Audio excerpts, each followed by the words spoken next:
that's the standard. Today we have Janine Remillard. She's at the University of Pennsylvania. Before that, she was at the University of Utah. She got her doctorate at Michigan State and has had numerous awards, including an early career award from NSF, which is a pretty prestigious award. She's done a lot of work with curriculum, and I think that's some of what we're going to hear about today, but not just sort of writing curriculum and sort of interpreting it, but actually thinking about how teachers enact it and the process that teachers are engaged in doing that.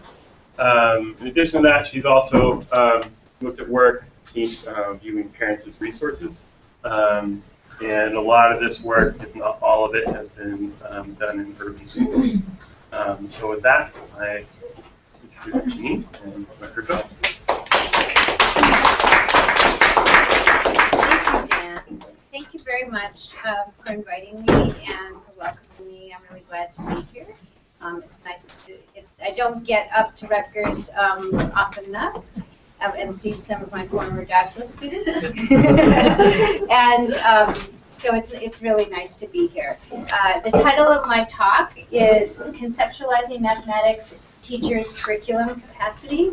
The work that I'm going to be presenting focuses on mathematics teachers in particular, and I realize that, or I'm assuming that this is a primarily math ed audience, but not completely. And although I'm talking specifically about mathematics teaching, I think the work that I'm doing has implications for general work on teaching and teacher learning and teacher development. So I hope we can maybe at the end we can talk about those connections.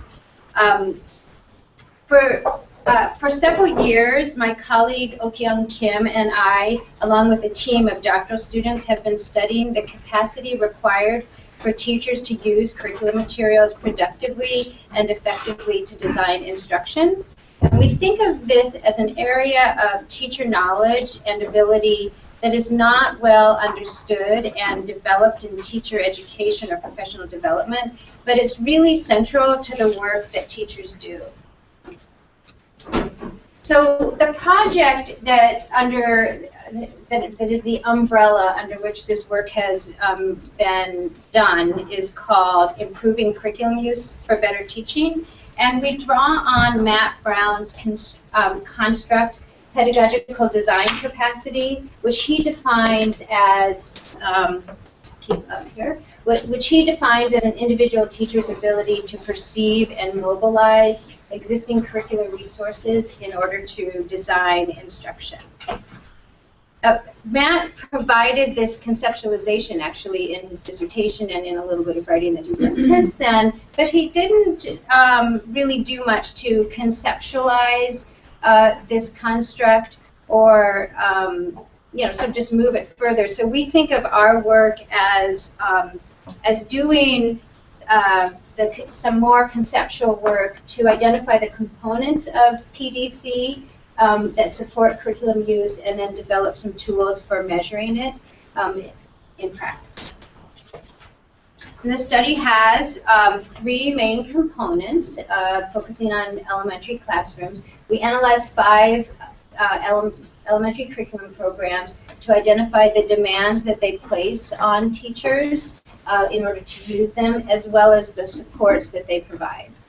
We also developed an assessment of teachers' knowledge of what we call mathematics embedded curriculum materials. So they're looking at what's involved in being able to read the mathematics as embedded in elementary curriculum materials, and I'll talk about that in a little bit. And then we collected and analyzed data on how teachers read and use curriculum materials in the classroom, and we're still working on analyzing those data. Analyzing video data, some of you know, is an extensive process. So, so the project has many pieces. I feel like I'm going to. So the project has many pieces and lots of different findings that focus in different areas. And today, I'm going to focus on the work involved in using materials productively, kind of broadly, and then I'm going to hone in on 3 capacities or areas of work that are emerging in our findings or in our analysis that we think are important. So one is discerning curriculum embedded mathematics. Another is something curriculum mapping or curriculum cartography, and then the third is navigating design arcs. And so I'll get to each of those as we go along. So first, I'm going to start by going over some terms. So I use the term curriculum capacity. My title was curriculum capacity, and I use it somewhat interchangeably with Matt Brown's concept of pedagogical design capacity. I prefer the term curriculum capacity because I like the word. I want the word curriculum to be in this construct because I'm really interested in understanding the knowledge required and the ability required to use curriculum materials. I find the term capacity an appealing term. I think there are lots of different views on this. I feel like it signals, in my view, it signals the ability to do in addition to focusing on what one knows. And I think of the kind of knowledge that we're talking about is really embedded in action. And I think of capacity as a way of talking about that. This idea of usable knowledge comes from Nikki Kirstein, who is trying to study the usable mathematics knowledge that teachers draw on. I also find the concept of design appealing because I think it captures both what teachers do when they're planning and enacting instruction, and it also connects to what curriculum designers do. The notion is informed by learning sciences, which emphasizes design as goal-directed problem-solving work that involves recursive processes of creating, enacting, revising. And this perspective places value on the interplay between ideas and practices. So I think about the work that teachers do when they're planning as well as enacting instruction as design work.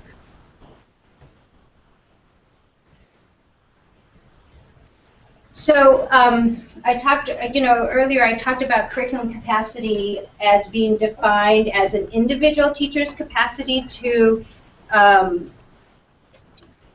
an individual capacity. And I also want to point out that we think of it as dependent on the curriculum materials that they're using and other features of the context. We understand curriculum used to be an interactive process between what teachers bring to the interaction and the particular curriculum materials. Curriculum materials provide teachers with supports, but they also place particular kinds of demands on teachers. So we're interested in examining what demands do curriculum resources place on teachers as well as the kind of supports that they offer. And this idea that a teacher's curriculum capacity interacts with curriculum, the design of the particular curriculum resources they're using really draws from Vygotsky's notion of tool use, that you can't, that knowledge is really embedded in the tool, and as well as the resources the individual brings. So, so what I'm going to do, I'm going to talk a little bit about how we're conceptualizing teachers' curriculum capacity.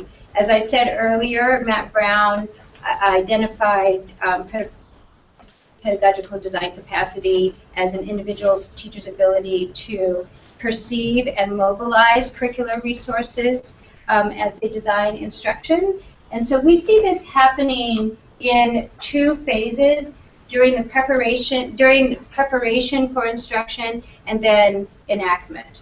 So first I'm going to talk a little bit about what goes on, what we're seeing happening in preparation, and then we'll talk about enactment. So none of this is linear, and so we think about teachers needing to perceiving involves reading curriculum resources, making sense of the mathematical and pedagogical ideas that are represented in the resources, and evaluating them with an eye toward their particular students and the context. Then they also need to mobilize what it is they're reading in order to make plans for instruction. And this involves identifying the mathematical point in the lesson or the unit. And this is related. In doing so, they're doing sort of two kinds of work. They're identifying the mathematical point, and they're making sense of the instructional activities. And this, I'm drawing Sleep's notion of mathematical purposes here. It's important to note that, and this is something that I think we don't always think about, but just because that you see mathematical tasks in curriculum materials, it doesn't necessarily mean that the mathematical point or goal is obvious, is made clear to the teacher. So curriculum embeds mathematical purposes in activities for students to engage. And one important piece of teachers' work is to see that mathematical point in the task and the representations and the various resources that are embedded in curriculum. So I want to emphasize that this is not necessarily the difference between knowing the math and knowing and seeing the math in a mathematical activity or an instructional activity in a curriculum is an important sort of leap to understand.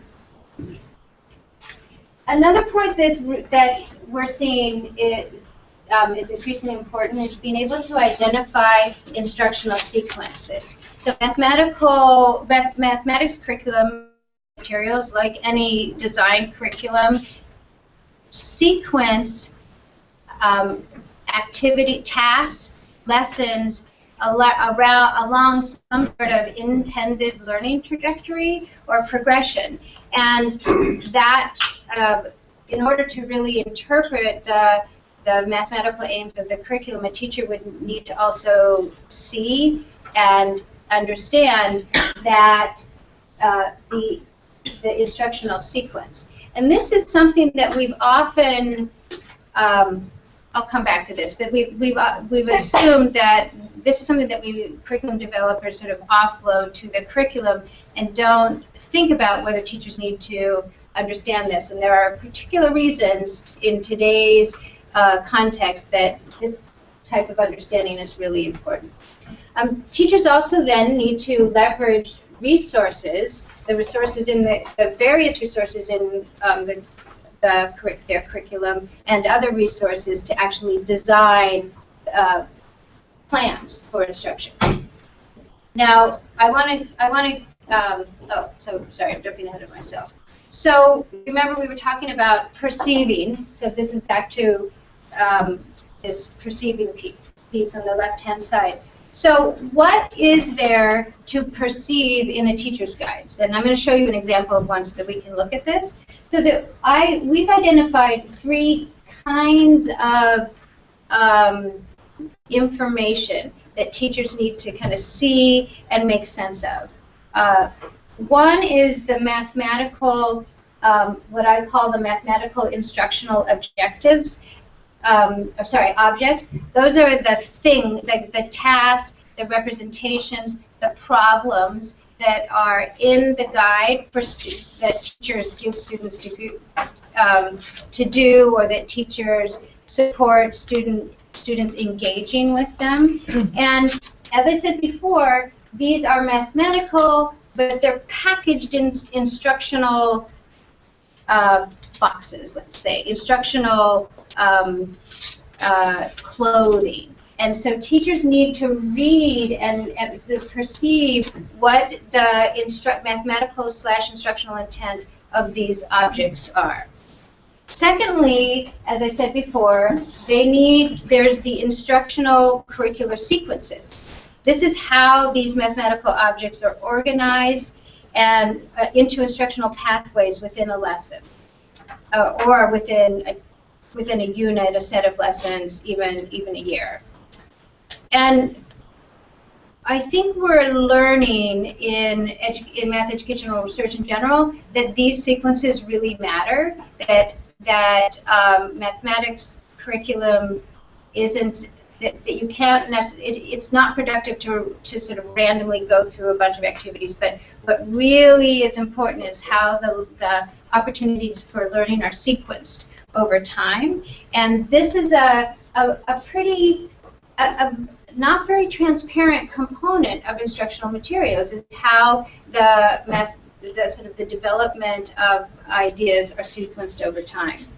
And then finally, there's pedagogical guidance and insight. So this is the component of instructional materials that offer guidance to teachers about how to teach, how to introduce an idea, what they might look for, etc. So I'm putting this up here to emphasize that reading curriculum materials involves reading 3 different levels of information and really sort of finding one's way through it. And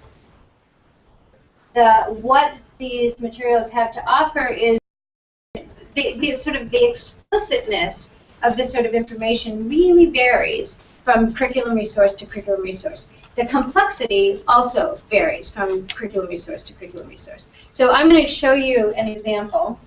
I'm going to show you a couple of examples. I'm going to start by a really basic, we often call this a sort of traditional Scott Forsman curriculum. In fact, I think this particular curriculum isn't even published anymore, but it was at the beginning of our study. It was being used. So this is a 4th grade lesson, and this is actually the students page. I'm just going to point out some things to you.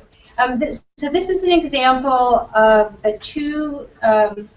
one of 2 lessons on problem solving placed at the end of a chapter on place value, decimals, and money. Make sure I get my clicks right. The stated objective of this lesson is to solve multi-step word problems. The lesson begins by introducing a situation in which 2 children, Kyle and Tricia and Kyle, are selling baseball cards for 8 cents each. Tricia sells 3 cards and Kyle sells 6. The problem asks, how much money will they get altogether? The text then shows 2 methods of solving the problem. The first involves the one on the left, solution 1, determining the total number of cards that the kids have, and then multiplying that number by 8 for 8 cents. On the right, solution 2.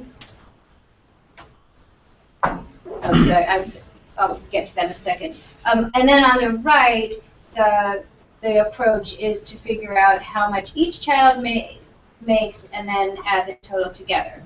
The teacher guide directs the teacher to ask students to find hidden questions, or the questions, they don't explain this, but questions that are not overtly asked in the statement of the problem in order to find the solution to the problem. So these hidden questions are marked in the book here. So, and this is the sort of sub-pieces of the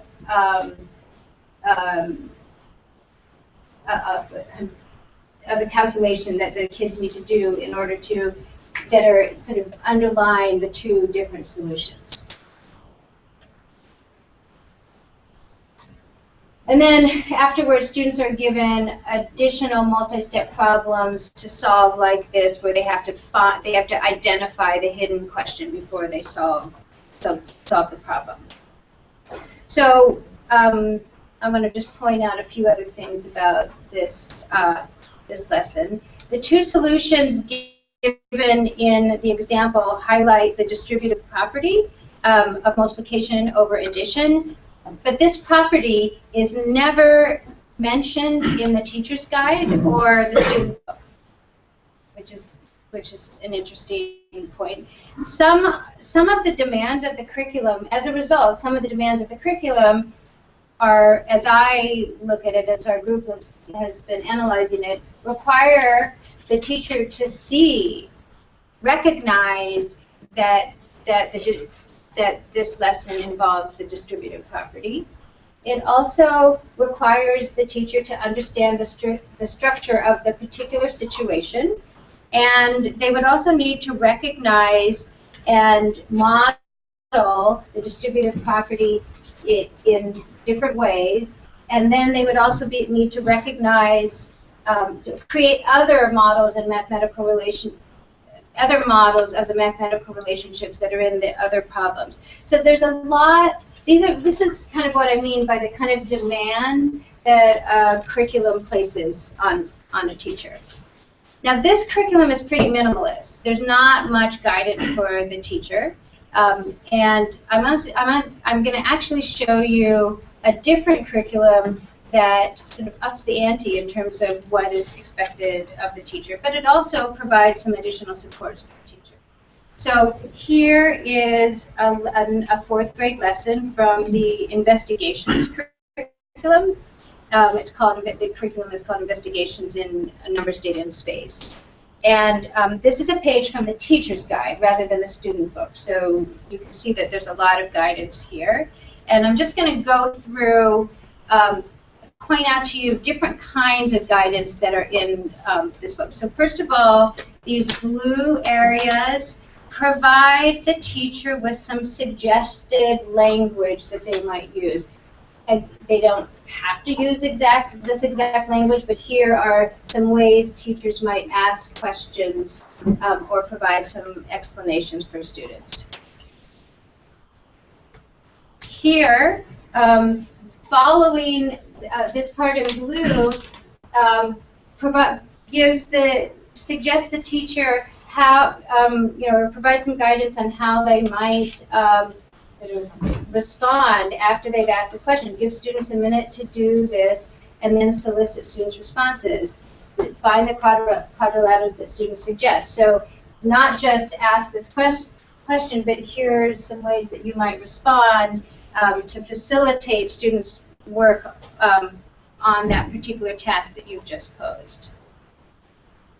Over here, up here, while it is likely that many students will choose all right angles, so what they're doing is she puts these, I should have started with this, she puts these two quadrilaterals out and asks the kids to find a rule up here, to find a rule that can be applied to both of these. And so here, this suggestion is anticipating how students might respond, but in what is most likely, but it's also possible that students might respond, call them parallelograms. And then the next piece of guidance offers a way, how a teacher might respond if that happens.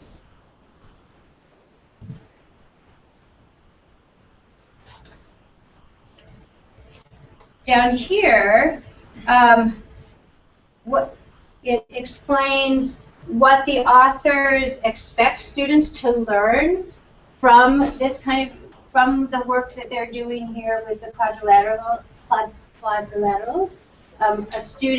As students consider this question, they encounter the idea that the types of quadrilaterals include overlapping descriptions.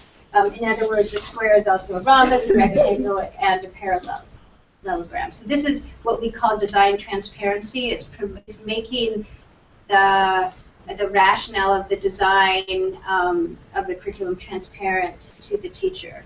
And then further down here, the author is actually providing some information about the mathematics. A square is also a rhombus, a rectangle and parallelogram. Each term has a specific meaning and refers to a specific attribute, but a given quadrilateral can fit more than one description, etc. Then, if you notice down here, there's a little icon which indicates that there's a little bit more information in the margin of the page, and this is just a copy of what is provided. And here, this provides some additional information about the goals of this particular lesson, as well as sort of what students are coming from, sort of bringing with them related to their understanding of polygons, and then what they're trying to accomplish in 4th grade. So where the curriculum is going. And then there's just a few more things here and here. We've already looked at these a little bit, but I just want to highlight some of the demands that the curriculum places on teachers.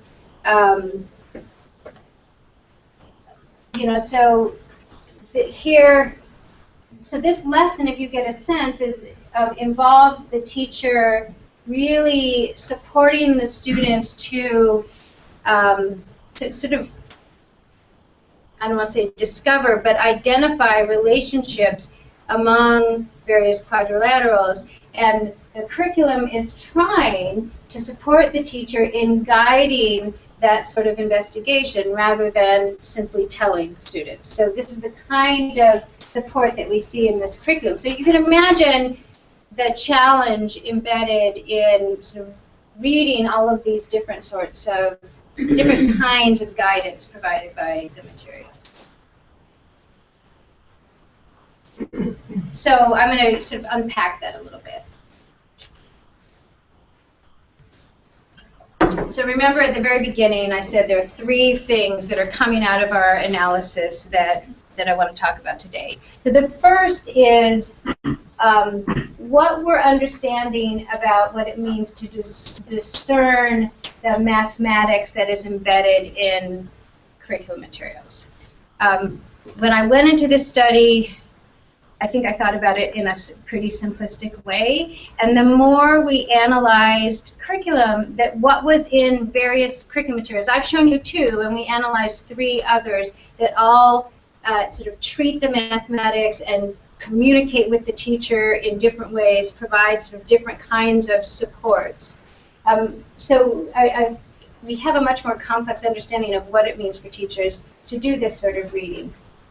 So first of all, let me say a little bit about this representation.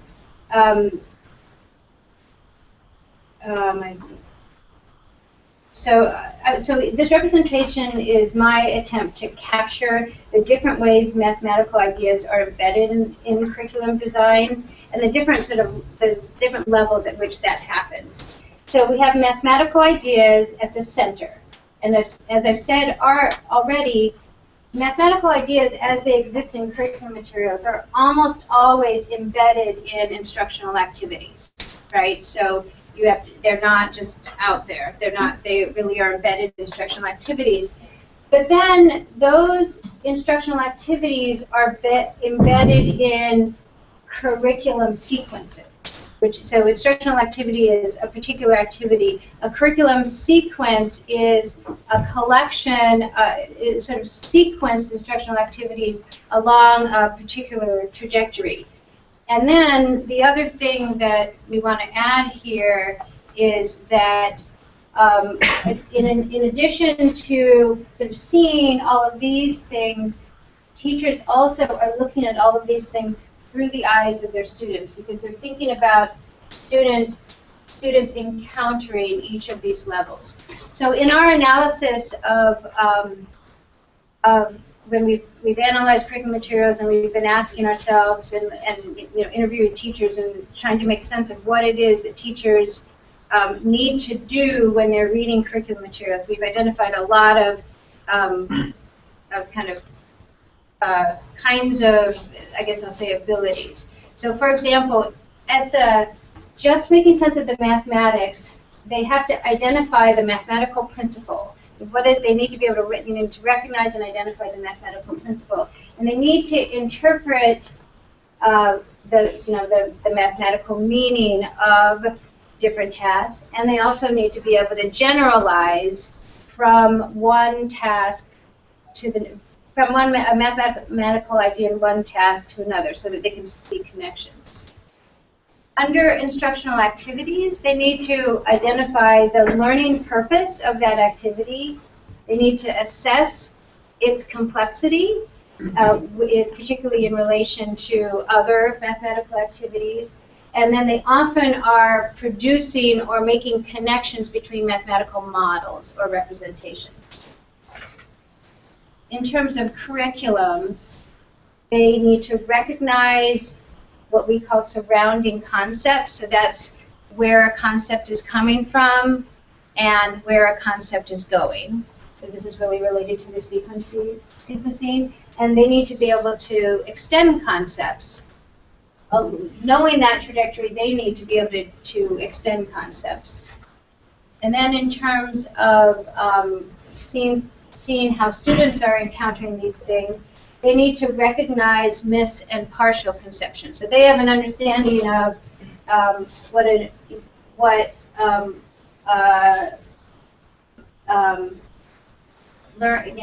mathematical principle is, but they need to be able to understand what that looks like in its sort of partial development. So these are the kinds of things that when we look at the mathematical, when we look at the curriculum materials that we're analyzing, these are the kinds of sort of interpreting and sense-making that we see teachers need to do. And I think it's important for us because I think it's often assumed that teachers just need to pick up a curriculum and open the book and start to sort of read the instructions and follow it. And what I'd like to argue for is that there is so much more complexity in really making meaning of and using curriculum materials than I think is often understood. Questions so far? Should I just keep going? Okay, so I'm going to just now, so remember I said three things. Number one thing was discerning curriculum, embedded mathematics. Here we get to the second thing, and the second big idea that's coming out of our analysis is really embedded in this piece. And this is the idea of curriculum cartography or mapping. I've been thinking a lot about this lately because when we're analyzing the teachers in our study, often they make changes to the curriculum that interrupts or revises the design trajectory, and we're seeing how important this sequencing is. And so another piece of understanding sort of curriculum capacity that is surfacing for us, and we're starting to explore in more detail, is this idea that teachers need to understand curriculum maps. They need to they need to understand the pathways that a design curriculum is intended to that underlies a design curriculum, and they need to understand how the mathematical ideas along that pathway are built. And that is that kind of sequencing and pathway is often not made transparent to teachers. And so this is something that I'm really beginning to think about, because it's not something that as I said earlier, this is a part of curriculum knowledge that has often been offloaded to the curriculum developers. And what I think we're beginning to see is having an understanding of that sequencing, that intended pathway is pretty important. All right, so now I'm going to, in order to get to the third thing, which is enacting in the moment design decisions, where I'm going to talk about curriculum enactment. So remember, we talked about during preparation, and so now I'm going to talk a little bit about what we're noticing during enactment. So again, we have perceive and mobilize. What teachers do while they're enacting their plans in the classroom is they're reading, they're not so much reading the curriculum as much as they're reading students and the whole class, and they're interpreting what students are doing and saying with respect to their goals, with their particular learning goals. And they're evaluating students' work with respect to the mathematical learning goals. On the mobilized side, they're steering the classroom interactions toward their particular mathematical goal. They need to emphasize the key mathematical ideas that they understand.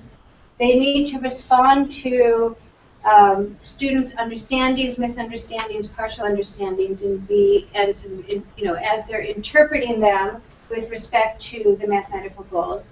Teachers are always managing multiple purposes and multiple students, and they need to continue to leverage the resources in the process of doing this. And so I'm going to talk a little bit about how we are looking at this. So I think I have one thing here. That's right. Okay. So as we've been analyzing videos of teachers enacting lessons, we've started to describe what's going on during enactment as in-the-moment design decisions. And I'm going to show you a kind of mapping process that we've used to make sense of those in-the-moment design decisions. What I mean by this is that what we see is that teachers tend to offer a prompt that comes out of, that sort of follows their particular plans. And then what happens next is kind of an arc of navigating students towards their particular goal. And we became interested, sort of started to see the lessons as a series of arcs that, where the teacher offers a prompt and then does a lot of navigating work. And in that arc is what we see. We started to see the in-the-moment design decisions that teachers were making, and we've started to analyze what kinds of understandings and knowledge and insights teachers are drawing on in order to make those design decisions. So I'm going to give you kind of a reduced version, but we've started to develop. In order to look at these design decisions, we've created these things called curriculum maps. And as you can see, this is sort of can everybody see back here? This is a time in minutes, and then this line right here says written, and then this line in blue refers to intended. So we have access to not just the plans that teachers made, but we had them do some annotating of the pages of the teacher's guide. So we had a sense of, plus we interviewed them, so we had a sense of what they were planning to do during the lesson. And we, using the transcripts from the lesson, we started to map the arcs that the lesson was comprised of. So each time an arc touches down, so it starts over here and goes this way.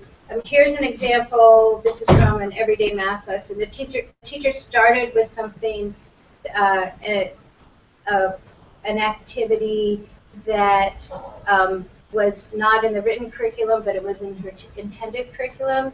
And then this point is drawn from the written curriculum, etc. And so these arcs are essentially the places where we see teachers kind of navigating the classroom interaction following a particular prompt that starts at each of these points.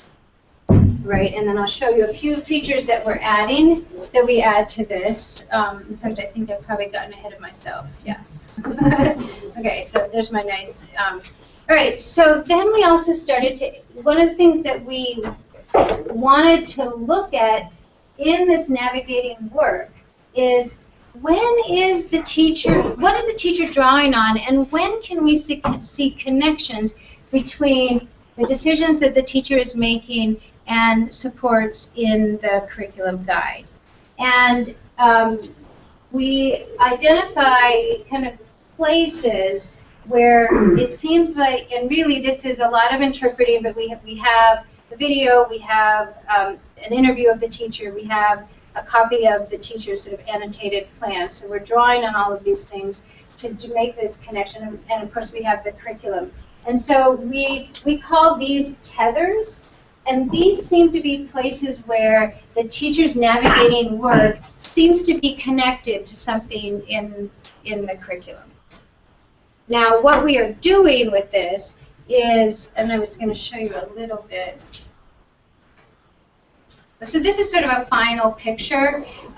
There's more here that I haven't talked about, but we identified places where we see particular things being omitted, etc. And what we're doing with this is trying to look at the length of the arcs, what kinds of decisions teachers are making, where we see teachers tethering their decisions to supports in the curriculum materials, and we're looking at patterns across particular teachers. We're also looking at patterns across particular curriculum resources. So if you think back to the examples of the two materials that I showed you, the Addison Wesley, Scott Forsman Addison Wesley was very slim in terms of the kinds of supports it provided teachers, and the investigations curriculum was very sort of detailed and varied in terms of the kinds of supports.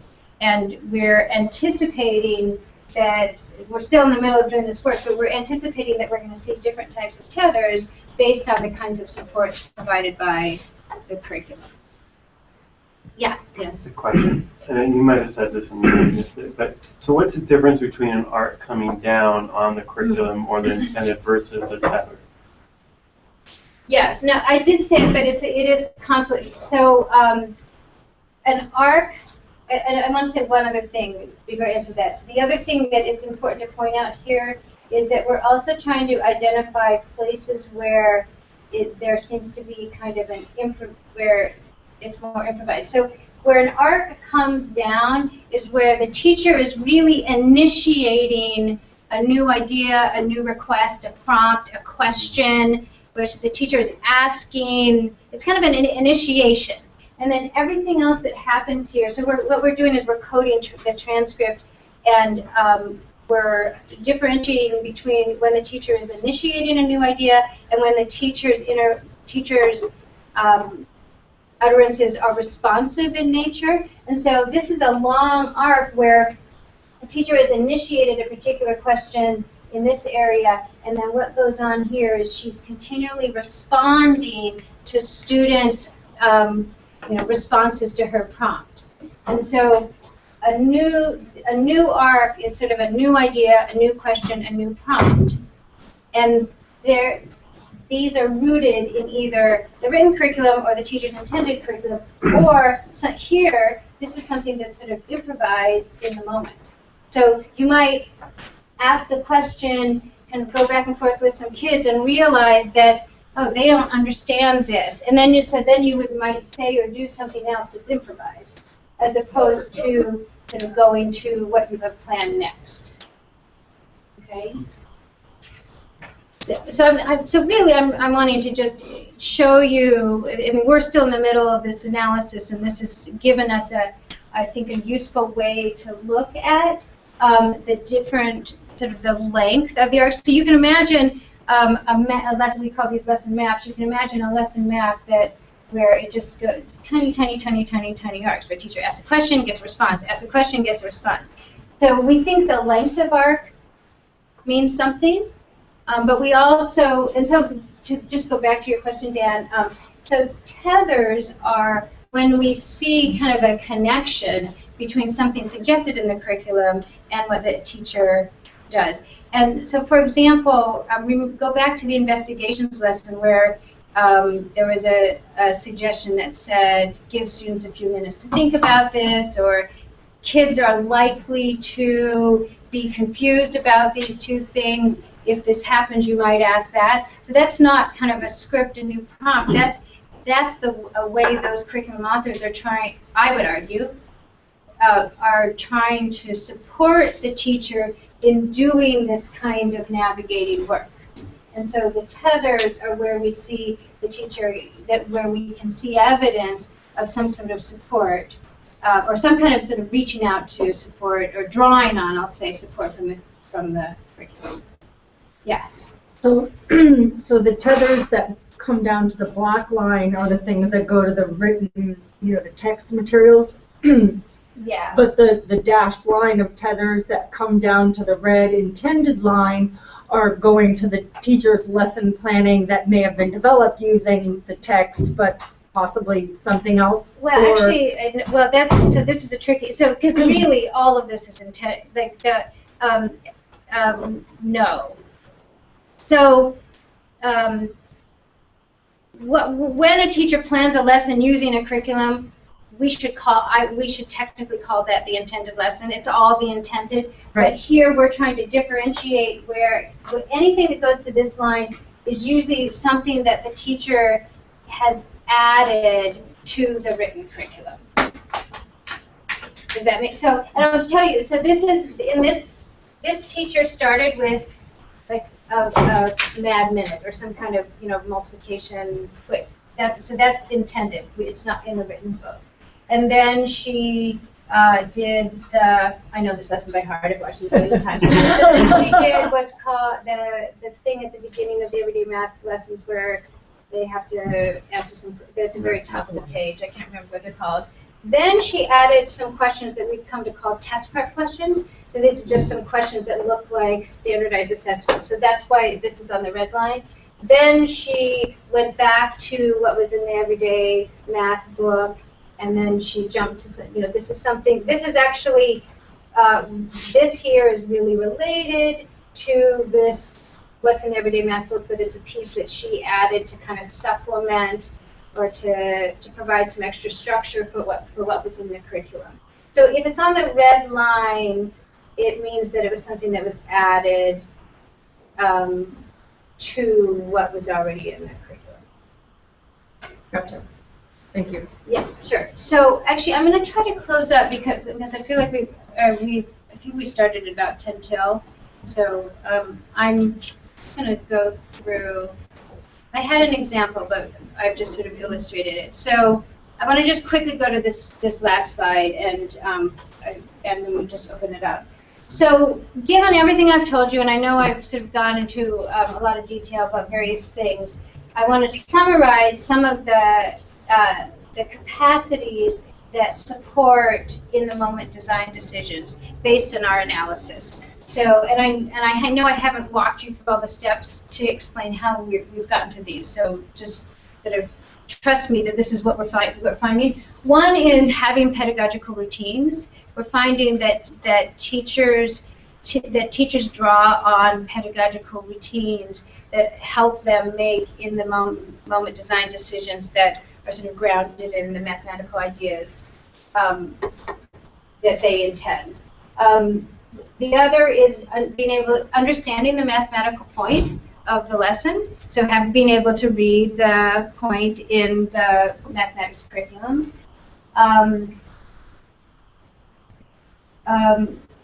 Location on the curriculum map. Actually, I don't remember what I was going to say about that. Maybe I'll come back to that in a second. The final one is being able to anticipate student errors and partial misconceptions. A lot of what teachers are doing is sort of is responding, and the example is responding to what students say. And the example that I didn't show you is a case where a student makes an error that could have been interpreted in multiple ways, and how the teacher responded reflected her understanding of the student error and her sort of choice of how to move forward. Location on the curriculum map. So I'll skip that. So the final point that I want to make, and this is one of the things that I've been working on a lot, can curriculum designers, authors of curriculum materials, support the kinds of capacities that we're talking about? My response at this point is yes, but not completely. So we know that teachers don't simply pick up curriculum materials and follow them. And we recognize that curriculum use involves a lot of interpreting and resourcing. We know that, well, I would argue that there are some things that curriculum designers can do to make the concepts, that make the mathematics more transparent to teachers. They can attend to curriculum mapping, and they can support teachers in the moment of design decisions.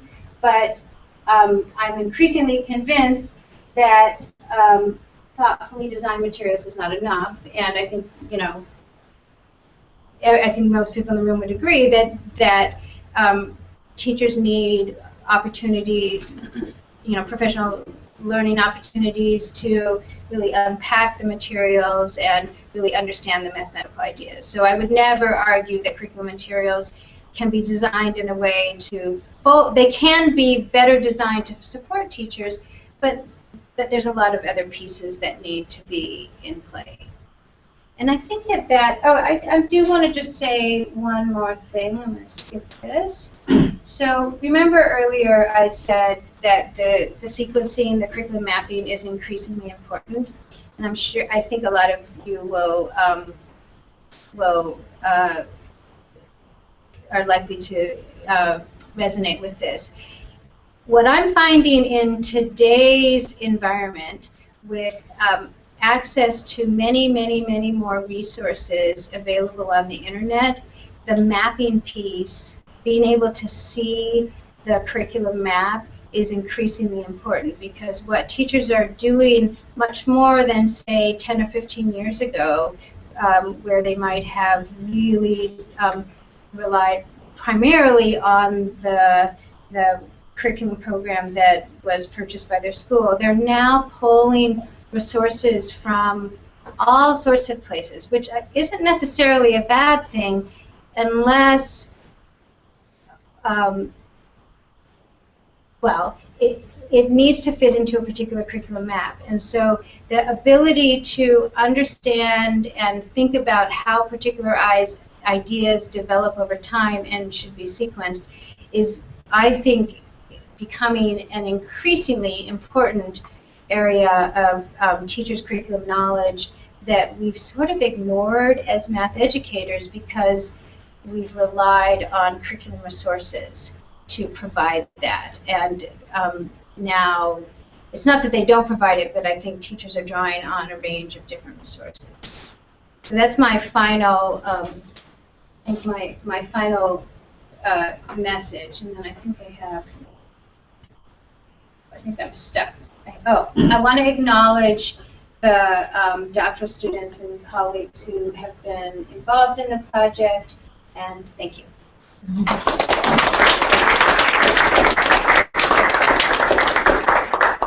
Questions? We have some time for questions.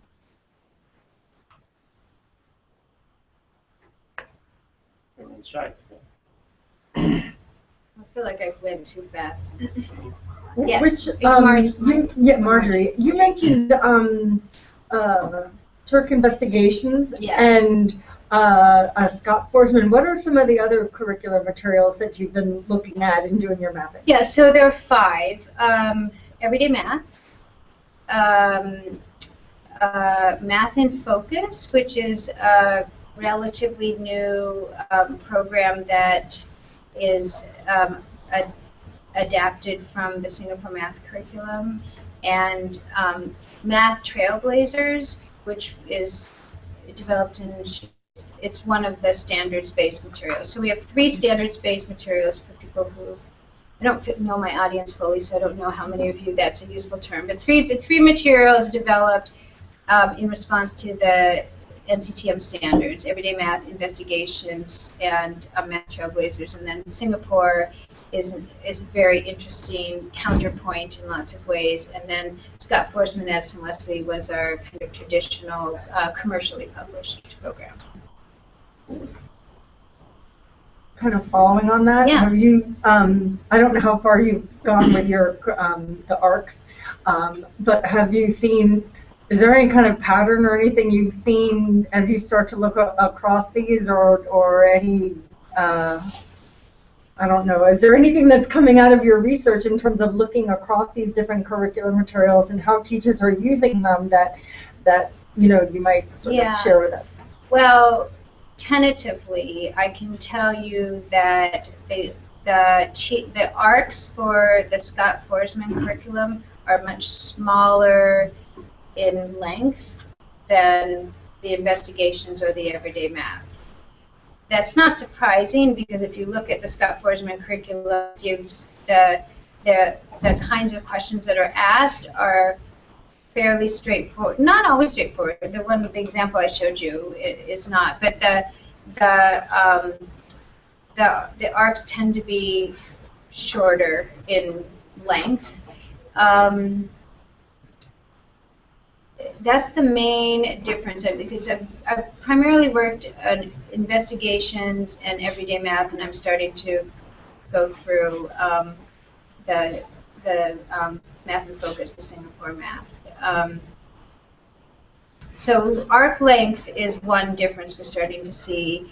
Another thing that I'm seeing more tethers with the investigations curriculum than the other two, and that doesn't surprise me. It actually sort of pleases me, because I've always been curious. You know, investigations, I showed you investigations, that was the one that was packed with lots of different kinds of guidance for the teacher, and I've always been curious about whether and how they use it, and we are seeing connections, not completely. And teachers tell us they never read the information in the margins of the book for the most part. But those are the patterns I can tell you. But that's where we want to go with our analysis.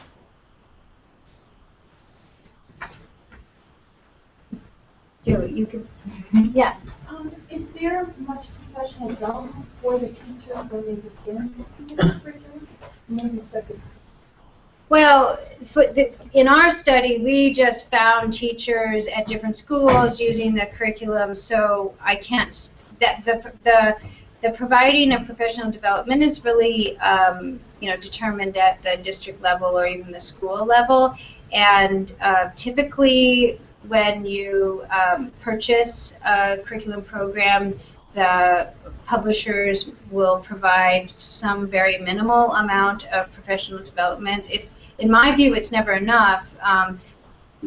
And one of the things I hope that I communicated today is, even in elementary math, the complexity of involved in reading curriculum materials is quite high, and so there's not there's not a lot of focus. I mean, most of the professional development, when I talk to teachers, tell me that they learned about the various books. They learned that there is this teacher's guide, and then there's an assessment book, and then there's this package of manipulatives, and they learned more about managing the different resources rather than really making sense of the information, guidance, mathematics in the resources. And what I find really interesting also is that very little professional development that teachers that's made available for teachers focuses on their curriculum materials. I mean, we talk about teachers learning in the context of their work. I would argue that a significant context of teachers' work is navigating curriculum resources. And I don't see a lot of professional development that supports teachers in digging deeply into what's in their curriculum resources. In fact, I just wrote something about this. I mean, many people think good teaching means not leaving the resources behind, and I would argue that good teaching could mean really using those resources well and making wise adaptations, but you need to be able to interpret them and do that work.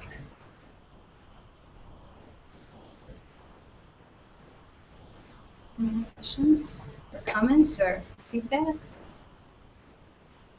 Yeah, so you go back to the teacher education slide. Oh yeah, I flew by that, so we can go back to that. I'm interested if you have thoughts about sort of how to support pre-service teachers, or if you've done some things with them. Well, I haven't. It's not really going back. Here we go. The person who has done a lot of work on pre-service teachers and curriculum materials is Corey Drake at Michigan State. These are some of the things that I've thought of in teacher preparation. Some things that I'm trying to do is spend time supporting teachers to prepare with curriculum materials. And so we all know, I don't know how many of you are involved, how many of you are in math ed here? So a good number of people.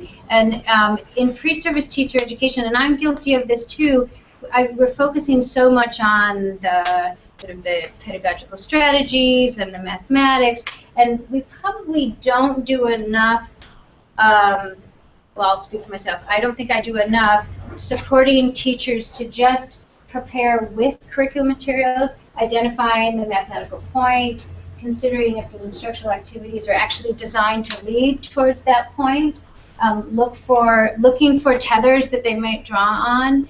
So this is something that I've started to do. I have my students develop lesson plans, and now I have them develop lesson plans from a lesson that's being used in their classroom, and I try to provide some structure for them to really make meaning of what the mathematics is and do that kind of analysis. And then I think we need to help teachers navigate these instructional arcs, how to help them hear students. And I guess another piece is under hearing students is helping them anticipate student errors or misconceptions that often, that sometimes they're described in the curriculum, but what I find pre-service teachers, when they plan, are primarily thinking of what they want students to do, and then not thinking about the 5 or 6 different things that students might do instead of what they want them to do, but might be, they are partially along that path, but not fully. And so that's part of, if they do some of that anticipating, that can help them hear what students are doing mathematically.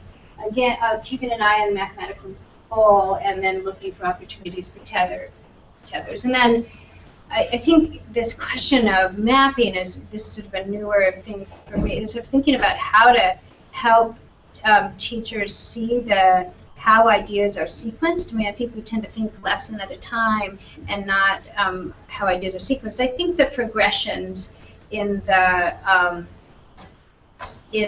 that have been developed in relation to the Common Core standards do lay out some possible progressions. But I think it's important to help pre-service teachers and all teachers see that an activity isn't an activity, that all activities aren't the same, that different types of tasks can help you do different things, and what you want and where you want that to be placed is really important as you think about progressing toward a particular idea. All right, with that then, let's thank Janine.